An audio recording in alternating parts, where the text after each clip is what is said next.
Azerbaijan became a member of the United Nations in 1992. Since that time, the country has joined many UN initiatives and programs. Azerbaijan is represented in the peacekeeping forces and was a non-permanent member of the UN Security Council. Today, we recall 25 years of cooperation with the UN resident coordinator in Azerbaijan, Qulam Ishaqzai. Mr. Ishaqzai, we are glad to have you in our program and thank you for general hosting your premises. Thank you, my pleasure. And my first question would be, taking into consideration all fields of cooperation between Azerbaijan and the United Nations, how would you assess this partnership as a whole? Well, this year we, as you know, we celebrated 25 years of cooperation between the United Nations and the government and state of Azerbaijan. And this cooperation or this partnership was at two levels that we looked at. We celebrated the 25th anniversary of Azerbaijan joining the United Nations, and also we celebrated United Nations activities in Azerbaijan for the past 25 years. I characterize our relationship as one of being based on mutual respect, understanding, and very active, I must say. If we look at the history of our partnership, we were one of the first foreign organizations, international organization, after Azerbaijan gained its independence. And we were one of the first respondents to assist Azerbaijan in its very difficult period during the conflict. The United Nations provided a lot of humanitarian assistance in terms of food, shelter, health, water and sanitation, and so forth. We are 18 United Nations agencies. Some of them are resident, based in Baku. Some of them are non-resident, which continue to provide support from their headquarters, whether in New York, Paris, Geneva, Vienna, and other capitals. Our program of support right now is very much based on helping Azerbaijan to achieve the sustainable development goals. And then I invite your audience to go on our website and look at the books that we launch on the 25th anniversary. We have great example of this cooperation in our 25th anniversary book. But what is interesting about this book that it is we've tried to present our work through pictures and photos. Mm-hmm. And also we have presented the Azerbaijanis' active participation and partnership in the work of the UN beyond Azerbaijan and globally. So as you will see, there are many great photos of the late President, His Excellency President Haidar Aliyev, at the UN General Assembly and various UN events and around the world. On the Nagorno-Karabakh conflict, we know that the negotiation process has been continued over 25 years. No result yet. How would you commend the recent development in the negotiation process, including the meetings of the presidents and foreign ministers? Well, the UN has obviously a very profound interest in the negotiated settlement of the Nagorno-Karabakh conflict. We acknowledge it has taken a long time. We also believe that peace is the only alternative here. The United Nations has been supporting the existing mechanism, which is the OSCE-led Minsk group activities in terms of finding a solution to the conflict. Our Secretary General Antonio Guterres time and again has emphasized and supported these negotiations and called on both sides to adopt restraint and to take measures to de-escalate tension so that there is opportunities and for more dialogue. We take with a lot of optimism the recent flurry of discussions and meetings between the two sides in Vienna, in Geneva, and Russia. We believe that peace is possible. It would take time. And the UN remains available to support this process should it be required, both now and also when there is a peace agreement.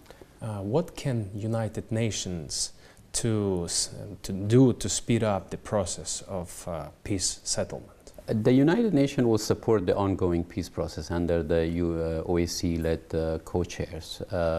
That is a mechanism that has been agreed, and we support it if there is a need for the United Nations. Since 1993, Azerbaijan, with the United Nations High Commissioner for Refugees, has been carrying out activities to improve the situation of refugees and at the same time for IDPs. What kind of work has been done in this regards?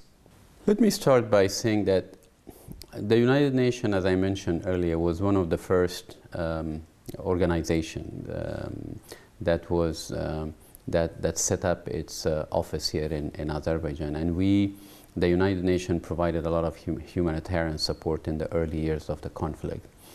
It was a combination of UN agencies, with UNHCR, of course, taking the lead, but we also had the OCHA, we had UNDP, we had many other United Nations organizations. And since then, of course, we've seen a notable increase and improvement in the situation of IDPs. Here, let me commend and appreciate the enormous support and resources that the government of Azerbaijan has made available for the settlement of IDPs within the broader Azerbaijan territory, but also the care and attention that the leadership pays to the situation of IDPs. In fact, Azerbaijan, I could say, is one of the best examples of countries which provides a lot of support to its internally displaced population, not only in terms of their housing, but also exemption from taxes, access to education and health. And this is very much appreciated because you know, the United Nations does not have a lot of resources to cater for over 600,000 internally displaced people. So the responsibility first falls on government, and here we're very pleased with the collaboration. Having said that, the United Nations as a team, we do support IDP support to IDPs in our ongoing programs and projects, because for us IDPs are seen as the vulnerable groups, and vulnerability is a cross-cutting theme for the United Nations in all its projects and programs. So we continue to provide support through our ongoing programs in the field, whether they are including IDP women to learn about entrepreneurship and provide them training and grants, or whether providing health services through WHO or through United Nations Population Fund. We looked at IDP as a priority group for our work in Azerbaijan. Mr. Ishaqzai, in 2011, Azerbaijan has been elected as a non-permanent member of the United Nations Security Council. 155 countries showed and supported Azerbaijan. How would you comment on such success of a young country which had just turned 20 at that time?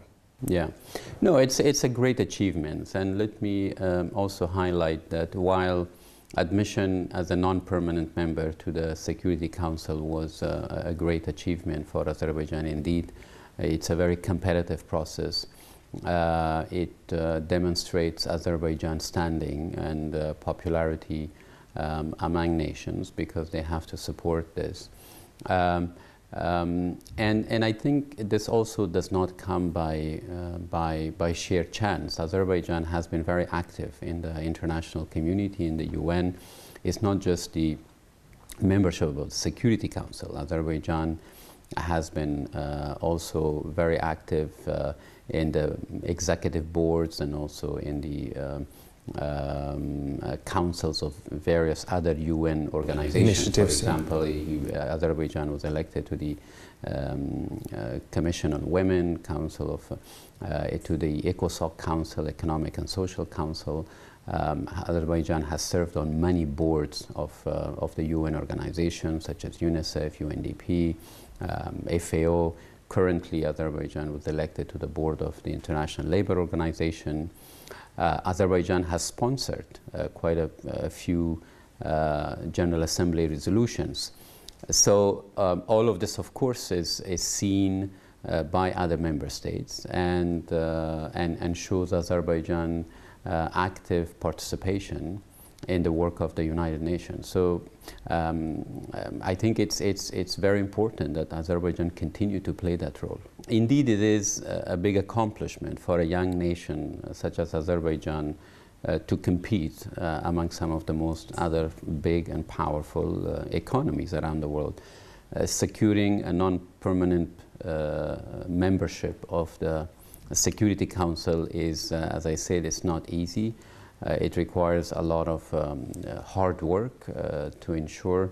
And I think it's also important for the region, especially in this region, because the Security Council should always be, apart from the 5 permanent members, the non-permanent members should bring also regional representation. So from this part of the region and from the former Soviet Union countries, I think perhaps Azerbaijan is probably one of the first to be a member of the Security Council. And as I said, it is commendable for a country as the size of Azerbaijan. Azerbaijan is one of the countries well known as the center of multiculturalism. In the world, multiculturalism is a state policy of Azerbaijan. Mm-hmm. In your opinion, how far Azerbaijan's experience is in demand in the world? I attended the opening session of the Islamic Solidarity Conference, which Azerbaijan had declared 2017 as the Year of Islamic Solidarity. Last year also we witnessed Azerbaijan hosting the UN Alliance of Civilization conference, the 7th round of the conference. Early this year, in May, Azerbaijan organized the intercultural dialogue. So just in my year and a half, I have witnessed quite a number of high-profile international events that was intended to promote religious tolerance, intercultural dialogue, tolerance of among ethnic groups and so forth. All of these are very much appreciated globally because we're living in a world where there is a lot of still hate and hatred and extremism and discrimination and so all of these contributes Azerbaijan's effort in these promoting tolerance in all its shape and form is very much appreciated. So, and I think this is also not accidental because Azerbaijan has been in the crossroad of historically in the crossroad of Asia and Europe. It's almost a bridge, and for many centuries it was the on the main Silk Route where caravans of various sort of background crossed through, and I think there is a reason for this religious tolerance. It's very historical, this tolerance of you know, religious communities living side by side, Jews, Muslims, Christians. You have also Islam is very much practiced in Azerbaijan in a very tolerant way. So it could be, I would say, a good model for many countries in the future to be a Muslim country and coexist with all its ethnic groups and nationalities and religions. How much this is going to be this sort of atmosphere of tolerance in need, I would say a lot, because the people who come and attend these events, we have seen presidents, prime ministers, we've seen Nobel Peace Laureates, and I think all of them would go an impression back to their countries. So we hope that this culture of tolerance is promoted further, and Azerbaijan, as part of has launched what we call a Baku process. This Baku process continue in terms of promoting further tolerance, interfaith, intercultural tolerance in the future. Great. In 2015, the United Nations awarded the State Agency for Public Services and Social Innovation, which we call ASAN Hidmet. What exactly did arouse the UN's interest in this brand? ASAN is a great symbol of Azerbaijan's innovation. ASAN is a very innovative idea. It's a one-stop shop where citizens can get state services in a very efficient way. And so ASAN, you know, we're very proud that as a United Nations, and especially UNDP, to have been engaged and supported ASAN. And therefore, the United Nations has always promoted ASAN as an innovative idea to provide efficient, corruption-free services to citizens. And the United Nations, of course, every year awards around the world from 193 countries. We receive hundreds of applications for this award, and this award is given again to the best innovative idea in providing services or contributing to the human development of a country. So in 2015, the United Nations supported Azerbaijan's application for this award, and we were very happy that they awarded this to ASAN. Because ASAN really deserved this award in many ways. It has expanded in Azerbaijan rapidly. It has provided services to millions of Azerbaijanis. It is now provided a new service which is called Abad. And just recently the United Nations Development Program, or UNDP, signed a project with Abad. Our intention was to provide grants and provide training to family businesses so that they can bring their products from rural area to markets and urban centers. And this is again helps a lot rural women, rural families to benefit from, to be part of the economy, and it will create jobs. So we believe that Abad equally could become another good product for Azerbaijan to promote internationally, and the UN will be happy to connect them to such international, I would say, centers of excellence and so forth. We hope that United Nations from their side will award this Abad new project with a special mark for the great achievement they will do. I will hope so too. Let me also say that the United Nations has a new program which we call South-South Cooperation. The South-South Cooperation aim is to bring, to connect the knowledge, expertise, and innovative ideas of countries in the south to countries in the south. Basically from one developing country to another developing country.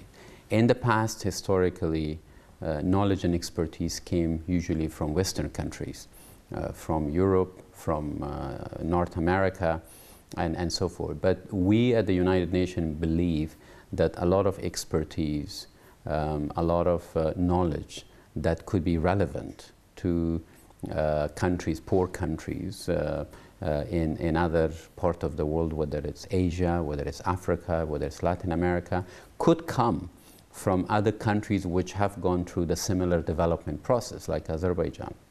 So there are a number of areas that Azerbaijan could promote its expertise. We just talked about Asan, but we also have, for example, ANAMA, the Azerbaijan National Mine Action Agency, which the UN has supported for the past 20 years.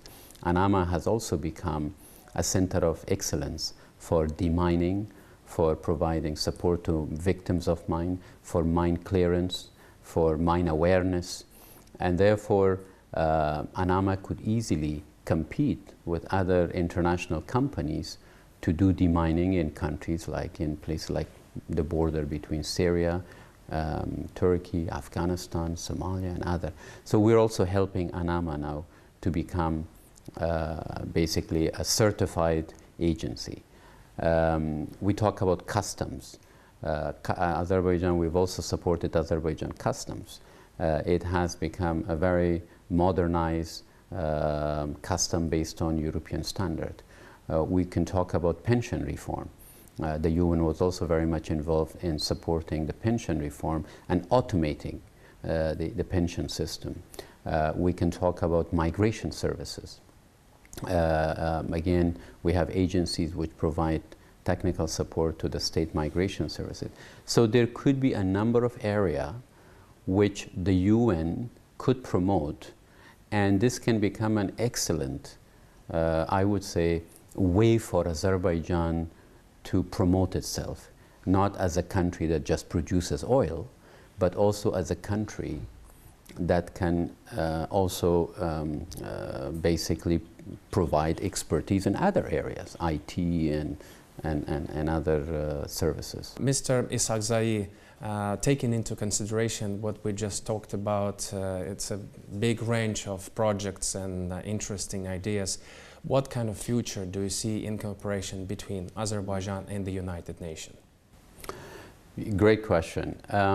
As I mentioned earlier, Azerbaijan has made a huge leap or huge improvement from its 25th years ago when it was established as a state in terms of its socio-economic development. Azerbaijan is now considered an upper middle income country. And therefore, the nature of our work and support has changed from providing humanitarian assistance 25 years ago to now providing highly technical advisory services to very specific state institutions and program.